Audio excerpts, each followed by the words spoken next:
أما بعد فإن أصدق الحديث كتاب الله تعالى وخير الهدي هدي محمد صلى الله عليه وسلم وشر الأمور محدثاتها وكل محدثة بدعة وكل بدعة ضلالة وبسند المتصل إلى الإمام المؤلف رحمه الله تعالى وأدام النفع به وببركة علومه وبكم في الدارين آمين رضي الله عنهم ربي يسر ولا تعسر ربي تمم بخير والمقالة العشرون عن علي رضي الله عنه وكرم وجهه من لم يكن عنده سنة الله وسنة رسوله وسنة أوليائه فليس في يده شيء قيل له أي لعلي ما سنة الله قال kitmanus sirri wa qila ma sunnatur rasuli qala al mudaratu bainan nasi wa qila ma sunnatu awliyaihi qala ihtimalul adza 'anil nasi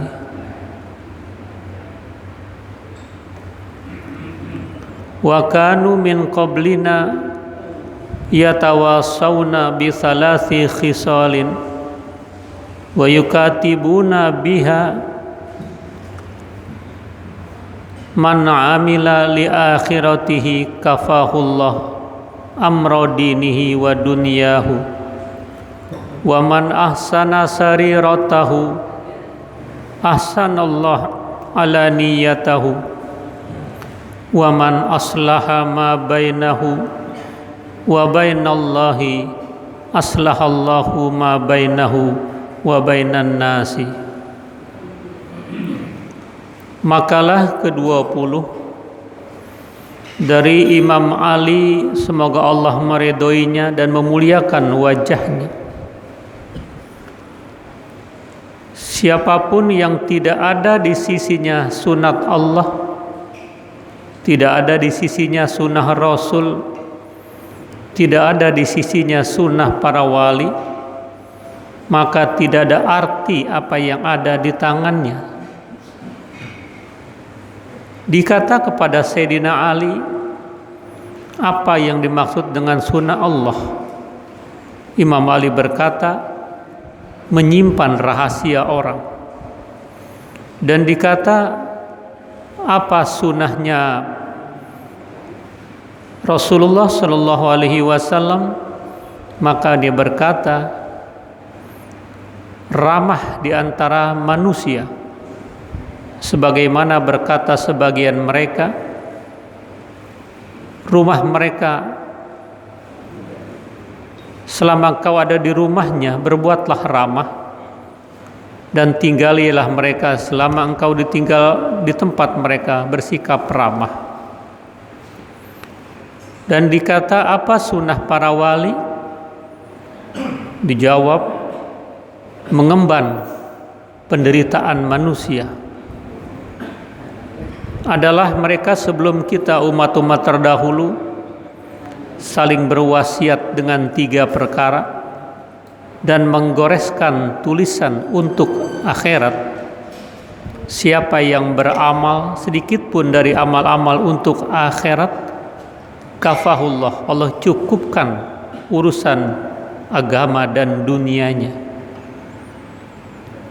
Ai fahuwa fi hifzillah, artinya orang itu berada di dalam perlindungan Allah, fi jami'i ahwalihi, pada perlindungan keadaan-keadaannya, seluruh keadaannya. Dan siapa yang berbuat baik akan nuraninya, ad-dhamira qalbihi ahsanallah ala niyatahu, niscaya Allah perbaiki lahiriahnya. Fadh-dhahir yadulu 'alal batin, karena yang zahir menunjukkan atas yang batin.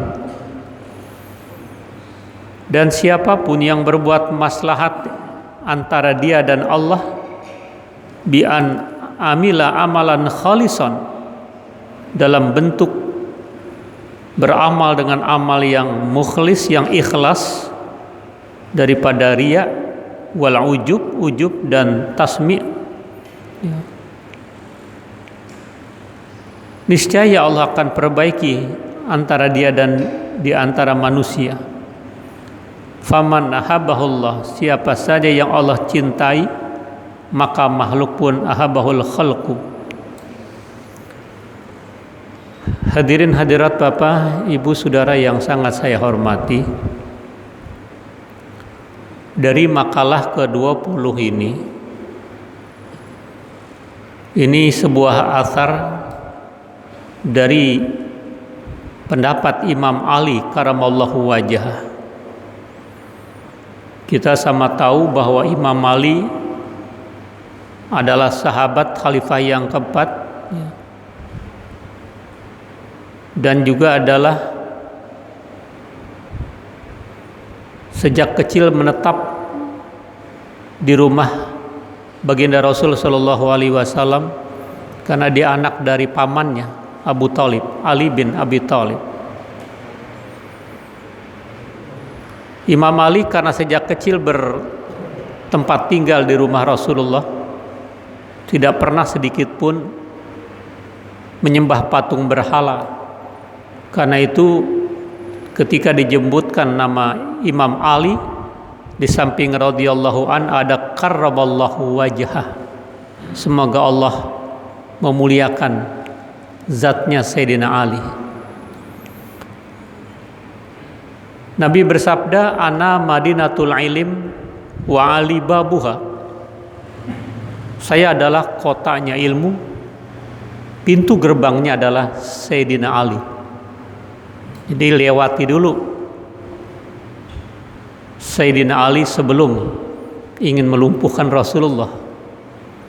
Kalau istilah orang Jakarta, dia palang pintunya Rasulullah Shallallahu Alaihi Wasallam. Ya.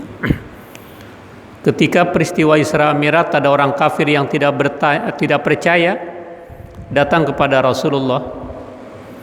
Ya Rasulullah, ya Muhammad, dia nggak bilang Rasulullah.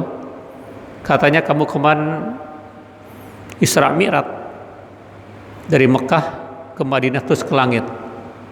Saya tidak percaya. Ya silakan, saya yang merasakan. Kalau kau benar-benar ke langit, coba angkat kaki kananmu. Nabi angkat. Lalu angkat kaki kirimu. Ya kalau saya angkat enggak bisa lah. Kamu angkat kaki aja enggak bisa, bagaimana bisa terbang? Ini bukan kemauan saya, tetapi kemauan Allah. Kalau kemauan saya mustahil, tapi kalau Allah tidak ada yang mustahil. Allah tidak tergantung kepada sebab akibat. Allah tidak bergantung kepada hukum kausalitas. Kalau ingin puas, jawaban saya datang kepada Sayyidina Ali. Datang si kafir. Ketika datang kepada Sayyidina Ali, ya Ali, saya disuruh ke sini sama Muhammad. Untuk apa?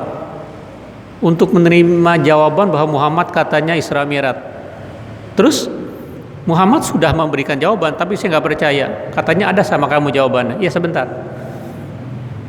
Masuk ke rumah, nggak panjang omong sama Nabi Muhammad yang nggak percaya, ya diambil pedangnya, ini jawaban saya, ditebas itu. Itu Imam Ali. Jadi tidak boleh macam-macam dengan Sayyidina Ali gitu. Nah, ini kata Sayyidina Ali. Siapa saja yang tidak ada di sisinya sunat Allah. Sunatullah itu tadi dikatakan kitmanus sir, menyembunyikan rahasia orang. Jadi ketika orang menyampaikan sesuatu yang sifatnya rahasia, ya kita rahasiakan. Jangan kita publikasikan. Jangan kita iklankan. Jangan kita cerita lagi sama orang lain karena sifatnya rahasia. Karena tidak semua kan harus dipublikasikan, apalagi yang meminta ini adalah orang-orang tertentu, adalah privasinya yang harus dijaga. Nah, kata Imam Malik, kalau orang tidak punya kitmanus sir, tidak ada di sisinya sunnatullah, maka nggak ada arti kehidupannya, nggak ada yang bisa diandalkan orang ini. Menyimpan rahasia orang saja tidak bisa, apalagi rahasia Allah, apalagi rahasia Islam. Itu. Nah, ini agar seorang muslim berkomitmen dengan ajarannya, berkomitmen dengan orang yang menyampaikan amanah itu. Karena amanah ini begitu berharga, sehingga ketika baginda Rasul Shallallahu Alaihi Wasallam sedang wukuf di padang Arafah, hari itu Jumat 9 Dzulhijjah tahun 10 Hijriah, Nabi Muhammad menyampaikan pokok-pokok pemikiran yang penting untuk kehidupan, di antaranya penyempurnaan amanah. Di situ baginda Rasul menerima wahyu terakhir sambil duduk di atas ontaknya yang bernama Al-Qaswa, yang berdiri tegak di atas gundukan tanah padang pasir yang meninggi, di bawah naungan langit terbuka dan sepoi-sepoi angin padang pasir yang juga nuansa panas yang melekat. Dengan terbata-bata Nabi menyampaikan pidato perpisahan yang dikenal dengan timbang terima antara Rasul seorang pemimpin dengan ratusan ribu sahabat yang tergembleng imannya, yang militan. Kata baginda Rasul, ya ayuhan nas, isma'u minni ubayyinu lakum fa inni la adri la'alli la'alqakum ba'da ami hadza bihadzal mauqifi abada. Wahai segenap sahabat-sahabat saya, dengarlah kata-kataku, simak baik kata-kataku. Boleh jadi saya tidak akan bertemu lagi dengan Anda di tempat ini setelah tahun ini untuk selama-lamanya. Maka ratusan ribu kaum muslimin yang mendengar langsung pidato yang penuh dengan isyarat itu, saya mungkin tidak akan bertemu dengan Anda di tempat ini setelah tahun ini untuk selama-lamanya, menangis menundukkan air mata. Karena di situ ada isyarat Nabi akan berpisah dengan umat yang dipimpin, yang selama ini dikagumi, yang selama ini dihormati. Lebih-lebih turun ayat terakhir, al-yauma akmaltu lakum dinakum wa atmamtu alaikum ni'mati wa raditu lakumul islama dina. Al-yauma, hari ini, maksudnya 9 Dzulhijjah, hari Jumat tahun 10 Hijriah. Akmaltu lakum dinakum, aku sudah sempurnakan agamamu untukmu. Wa atmamtu alaikum ni'mati, aku cukupkan nikmatku untukmu. Wa raditu lakumul islam madin, aku redha, kata Allah, Islam menjadi pegangan hidup kamu, menjadi pandangan hidup kamu.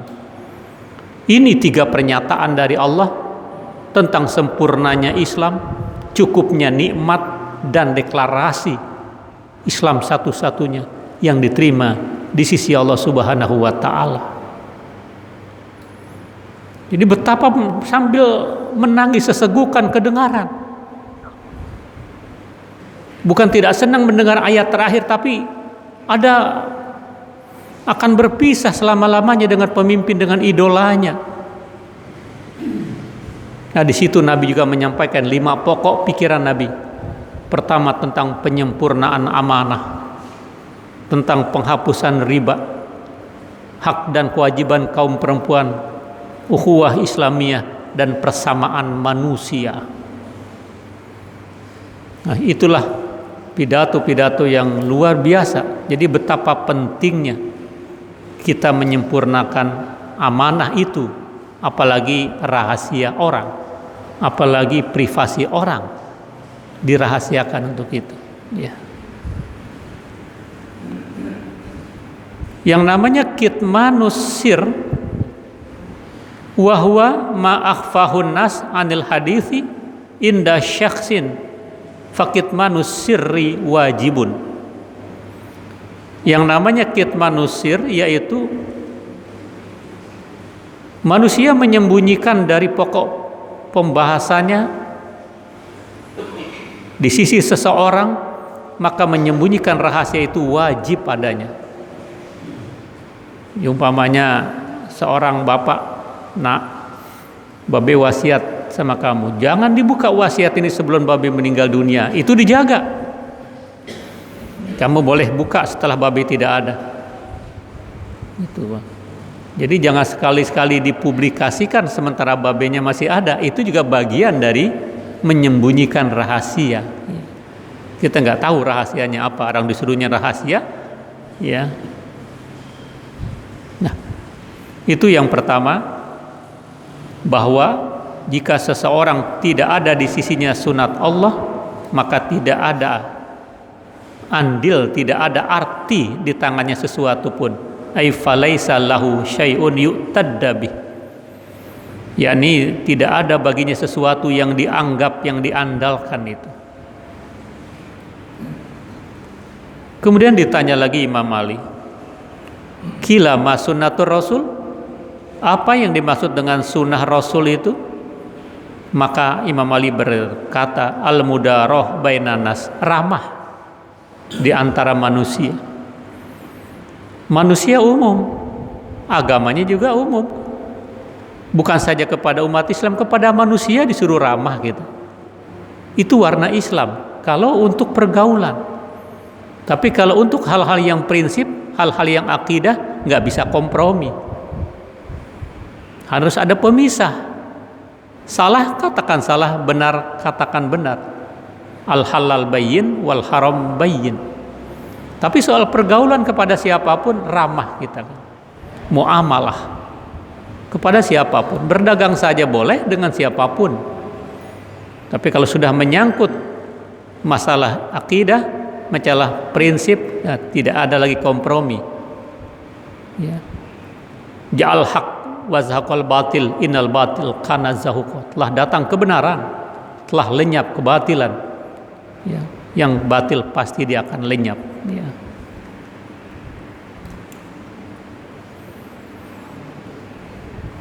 Kama qala ba'duhum, sebagaimana berkata sebagian mereka, wadaruhum madumta fi darihim, rumah mereka selama engkau ada di rumah mereka. Artinya bersikap ramah kita ketika kita bertamu ke rumah orang, ketika kita ngelancong ke rumah orang, kita harus ramah. Ya. Kita sebagai tamu jangan berfungsi sebagai tuan rumah gitu. Kita semuanya kan anak lancongan ini. Kalau orang Betawi anak endonan, bakal pulang kampung akhirat kita, gitu kan. Karena itu kun fid dunya ka'annaka gharibun. Jadilah kamu di dunia ini seperti orang perantau. Orang perantau bakal pulang kampung enggak? Pulang kampung. Ya. Walaupun sekarang ada istilah mudik lain mau pulang kampung. Ya, enggak tahu itu jalan pikirannya. Ya. Bakal pulang kampung akhirat, kita enggak balik lagi. Karena itu mesti bawa bekal yang banyak. Karena bukan mudik kita ke akhirat, pulang kampung enggak balik lagi gitu kan. Ya. Bawa bekal yang banyak, fatazawwadu fa inna khairaz zadit taqwa. Berbekallah sebaik-baik bekal takwa kepada Allah Subhanahu wa taala. Nah, itu yang harus kita perhatikan tentang bersikap ramah kepada siapapun. Dikuatkan dengan hadis Rasul, ittaqillah haitsuma kunta. Takutlah kita kepada Allah dimanapun kita berada. Takutnya jangan di masjid saja, di kantor juga kita takut karena Allah melihat aktivitas kita. Begitu takut sama Allah, dia nggak mau sedikit pun mengambil yang bukan haknya, karena takut sama Allah. Karena Allah memantau aktivitas kita, bukan saja takutnya di masjid, di musola, tapi takut dimanapun kita berada. wa atbi'is sayyi'atal hasanah, susul perbuatan yang buruk dengan perbuatan yang baik, tamhuha, akan dihapuskan itu. Artinya kalau kita udah kelancopan, udah ketelanjuran melakukan perbuatan maksiat, jangan cerita sama orang, istighfar, minta ampun sama Allah. Kadang-kadang habis minum, habis ngelek, cerita sama orang, ya. Habis cimeng, jadi baok, cerita sama orang, bangga dengan dosa-dosa, ya. Oh, dulu zaman minum, gua habis 3 peti katanya, ya Allah. Cerita sama orang, orang jadi ngikut-ngikut. Jadi karena itu kalau orang udah pala 6 masih suka minum minuman keras, masih juga cimeng, ya, masih juga nenggak yang haram-haram, jangan diapa-apain, kasih lagi, tambahin. Udah 60 tahun, tambahin buru-buru biar buru-buru mati. Ya. Ya. Nah ini gurauan ya, artinya tetap kita mesti dakwah kepada mereka, kita mesti ingatkan kepada mereka. Jadi mudawarah, harus ramah kepada semua orang. Nah ini yang terakhir kata Nabi, wa khaliqin nas bi khuluqin hasanin, bergaul dengan manusia dengan akhlak yang baik, kepada siapapun bergaul itu yang baik, kejujuran, kebaikan, ramah, senyum, ya. Karena senyum aja sedekah, ya. Tabassum fi wajhi akhika shadaqah, senyum di hadapan wajah saudaramu sedekah. Jadi sedekah tidak selalu identik dengan uang. Kita memasukkan nuansa kegembiraan sama orang, itu namanya sedekah. Kita memberikan jalan keluar dari permasalahan hidupnya, itu juga sedekah. Kita ngajarin baca Quran, metode Iqra atau metode Baghdadi, itu juga sedekah. Jadi sedekah tidak selalu identik dengan uang. Itu mudaroh. Itu yang dikatakan sunatur Rasul, al-mudarah bainan nas wa arduhum madum fi ardihim. Negeri mereka selama kau ada di situ, ya harus ramah di situ. Ya. Qila, dikata lagi, apa sunat aulia itu? Berkata Imam Ali, ihtimalul adza anin nas, mengemban, membawa penderitaan manusia. Itu sunnah-sunnah wali. Jadi wali-wali seperti itu, ya. Dia termasuk wali songo, dia membawa penderitaan orang, dia perjuangkan menuju jalan kebenaran. Yang sudah saya singgung kemarin, ada wali kutub, ada wali abdal, ada yang majdzub, ya. Ada yang salik, ya. Ikutin, walaupun kita belum tidak menjadi wali, tapi amaliyah-amaliyahnya, sunat-sunat walinya yang harus kita juga ikuti walaupun seberapa kita mampunya itu.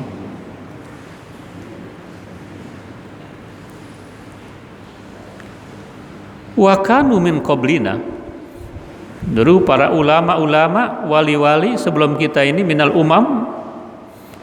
umamil madiyah, umat-umat yang lalu, ia tawassauna ay yusi ba'duhum ba'do, mereka saling wasiat satu sama lain, bisalasi khisalin, dengan 3 perkara, wa yatakatibuna, takataba yatakatibuna, saling menulis, mengirimkan pesan-pesan ingatan kepada sebagiannya, itu 3 hal.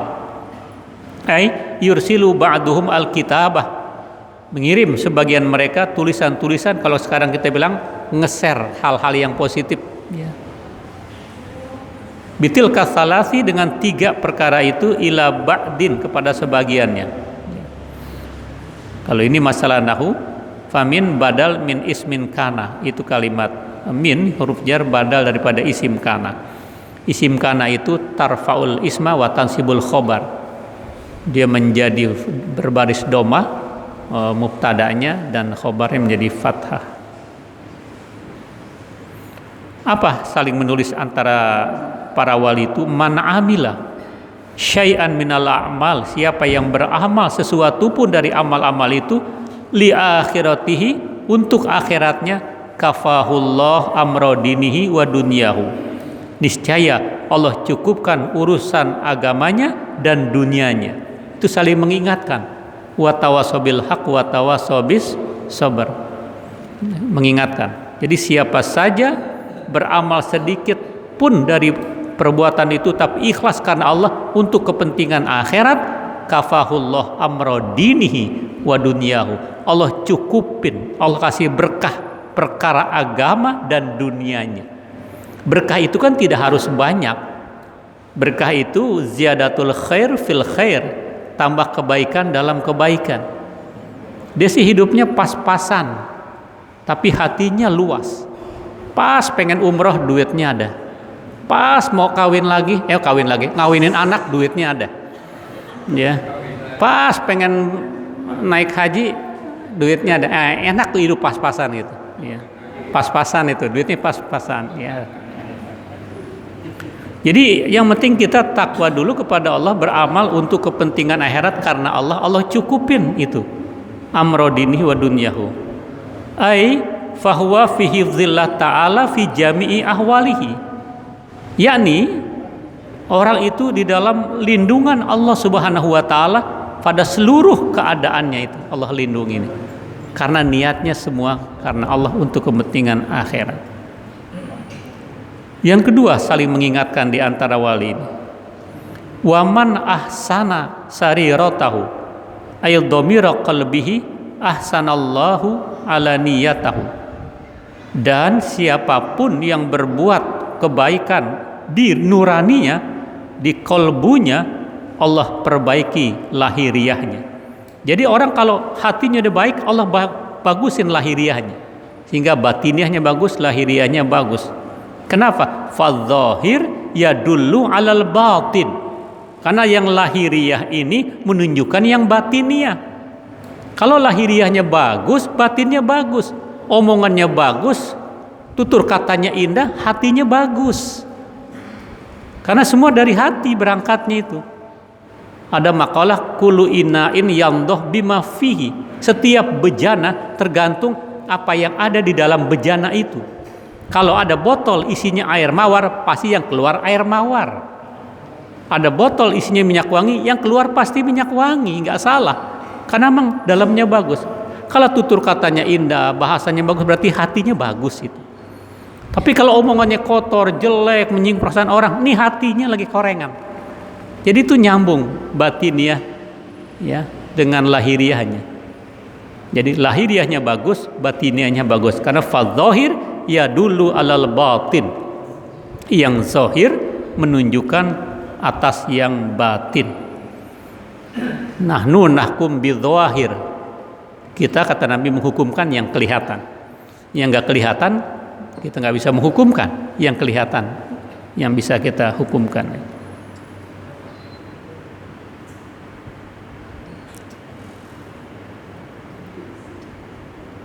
Waman aslaha ma bainahu wa bainallah bi an amila amalan khalisan minar riya wal ujub wa tasmi' sum'ah, maksud ini aslahallah ma bainahu wa bainan nas. Siapapun yang berbuat maslahat antara dia dan antara Allah, yakni dengan beramal amalan yang ikhlas, dia tidak ria, tidak ujub, tidak sum'ah. Sum'ah itu pengen didengar oleh orang. Maaf, orang ada amal sedikit pengennya dipublikasikan. Ya, lagi umroh, wah, di-share. Ya. Jadi khawatir ini banyak riaknya. Ibadah nggak usah, kalau orang lain sih silakan. Kalau buat kenang-kenangan sih sekali jepret aja udahlah gitu. Jangan setiap ini lagi ini di-share. Jadi khawatir nanti ada riaknya itu. Padahal lagi ibadah mestinya diam-diam gitu kan ya. Boleh cerita nanti setelah pulang gitu ya. Nah, dia terhindar dari riya, ujub dan sum'ah, maka aslahallah ma bainahu wa bainan nas. Allah perbaiki antara dia dan di antara manusia. Karena dia sudah bagus menjaga hubungan dengan Allah, manusia juga menjadi suka dengannya. Karena dikatakan faman ahabbahullah ta'ala ahabbahul khalqu. Siapa saja yang Allah cintai, pasti dia dicintai oleh makhluk Allah gitu. Jadi itu selalu ada satu sinergi lahiriah batiniyah. Ya. Kita menjaga hak dengan Allah, pastilah kita menjaga hak dengan manusia. Allah suka kepada kita, makhluk yang beriman suka kepada kita. Kecuali yang nggak beriman, kecuali yang munafik gedek sama orang-orang yang beriman gitu. Ya, saya kira ini dari makalah ke-20. Wallahu a'lam bissawab. Ya.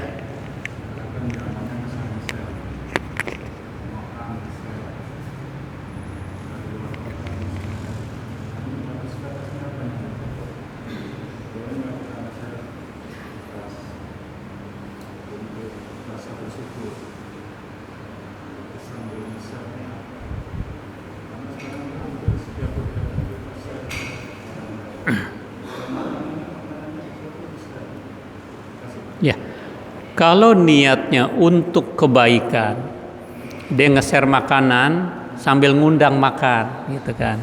Saya ada di sini nih, gitu kan. Yang mau gabung, ayo boleh, karena niatnya ingin berbagi, gitu. Tapi kalau di Mekah kan jauh banget, gitu kan. Nah, maksudnya pulangnya aja, khawatir kalau ibadah menjadi ria. Pulangnya aja, oh nikmat, biar ada orang pada berangkat. Tapi kalau ntar sedikit-sedikit di-share, itu juga dikhawatirkan kita menjadi tidak ikhlas. Kalau yang sifatnya nge-share makanan boleh, apalagi sama internal grup aja, atau sifatnya dakwah di-share boleh, itu bagian dari dakwah. Saya juga sekali-sekali suka di Facebook, suka di grup dalam rangka dakwah, dalam rangka mengajar. Ya. Jadi tergantung niatnya lagi. Kembali kepada innamal a'mal bin niyat, al umuru bimaqasidiha. Ya.